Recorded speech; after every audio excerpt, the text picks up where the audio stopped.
দেশ বিদেশের বাছাই করা খবর নিয়ে সর্বদাই সত্য সন্ধানী ই নিউজ ভারত।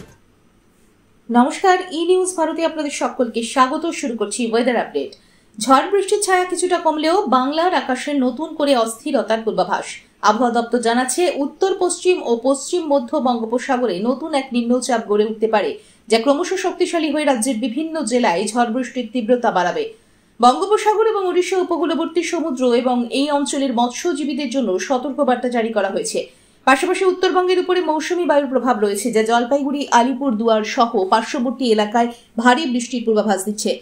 দক্ষিণবঙ্গের উপকূলবর্তী অঞ্চলে এবং পশ্চিমাঞ্চলে আজ এবং পরবর্তী দুদিন ভারী বৃষ্টির আশঙ্কা রয়েছে। দক্ষিণ চব্বিশ পরগনা, পূর্ব মেদিনীপুর, পশ্চিম মেদিনীপুর এবং ঝাড়গ্রামের কিছু এলাকায় বজ্রবিদ্যুৎ সহ বৃষ্টি হতে পারে। কলকাতায় চলতি সপ্তাহে আকাশ আংশিক মেঘলা থাকবে, মাঝে মাঝে হালকা থেকে মাঝারি বৃষ্টির সম্ভাবনা রয়েছে। নতুন করে নিম্নচাপ শক্তিশালী হলে শহরে বৃষ্টির পরিমাণ বাড়তে পারে। আজ কলকাতায় প্রধানত মেঘলা আকাশ। আজ কলকাতা ও তার পার্শ্ববর্তী অঞ্চলে দিনের সর্বোচ্চ তাপমাত্রা 31 ডিগ্রি সেলসিয়াস, সর্বনিম্ন 27 ডিগ্রি সেলসিয়াস, অনুভূত তাপমাত্রা 40 ডিগ্রি সেলসিয়াস। আজকের বৃষ্টিপাতের পরিমাণ 3.3 মিলিমিটার। ব্যুরো রিপোর্ট, ই নিউজ ভারত।